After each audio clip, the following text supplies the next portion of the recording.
Most of you know that the two most important items a mason uses are his trowel and his mortar. However, these two components may be about the only consistent elements you'll find when any two masons begin a job. Working styles, habits, even the use of tools is as different as the number of individual craftsmen.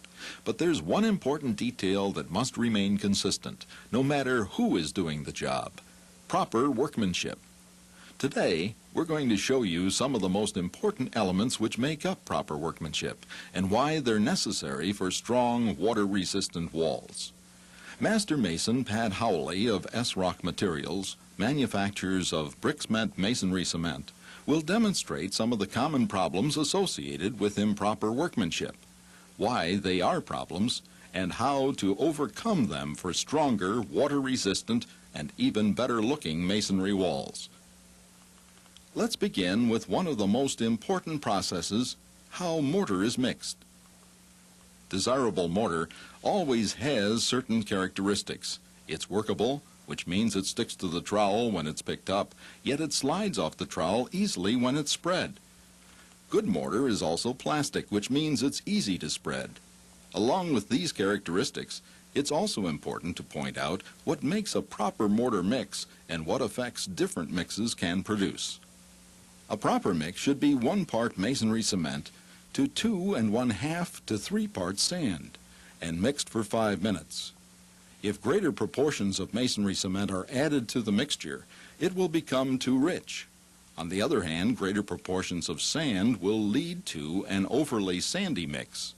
Rich or sandy mixes lead to different sets of problems. Here you can see a proper mix. A trowel forms ridges which stand up firmly without slumping. It spreads smoothly on the brick or block and stays firmly in place. A rich mix has too little sand. It is easy to pick up on the trowel, but it can easily smear on the face of the brick. An overly sandy mix is not as strong as it should be.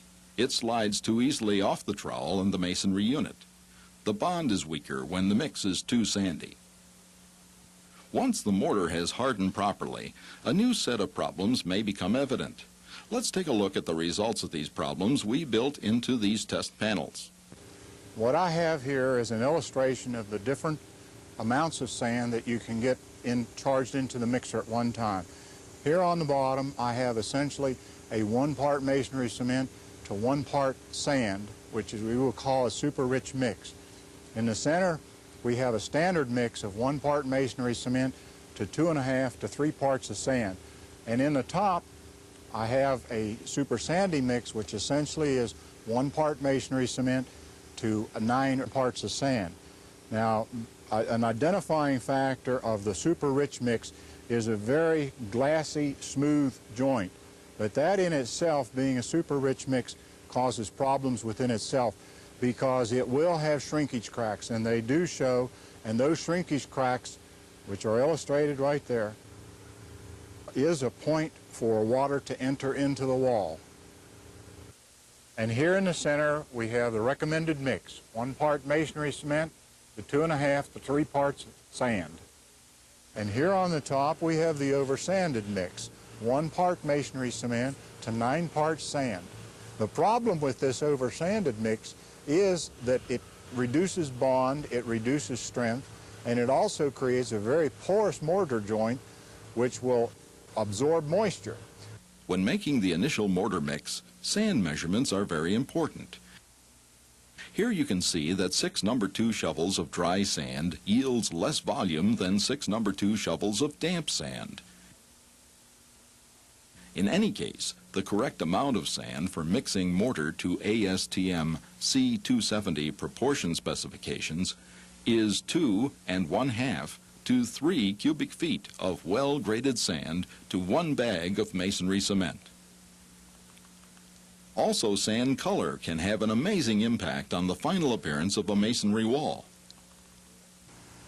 This panel was built to show the dramatic effect that different colored sands can have on the final appearance of the masonry wall. This also shows you why you shouldn't change sand suppliers during construction. And this is the sand from the southeast, the very light sand that makes the very light joint.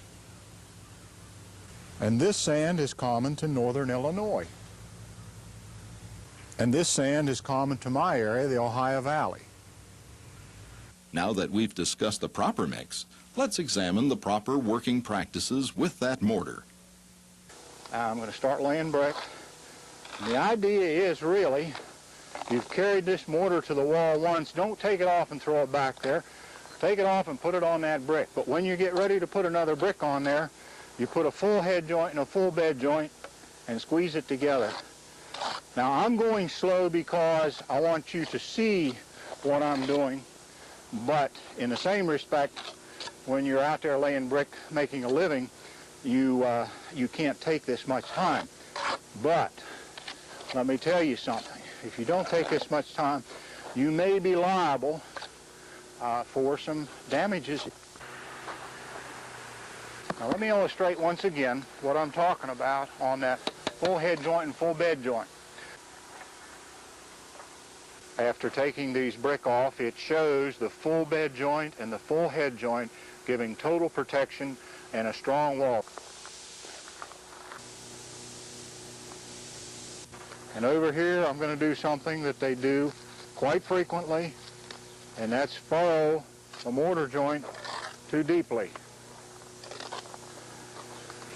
Now we're illustrating the poor head joint, or the almost zero head joint, which is kind of typical in the industry today. Looks good on the face.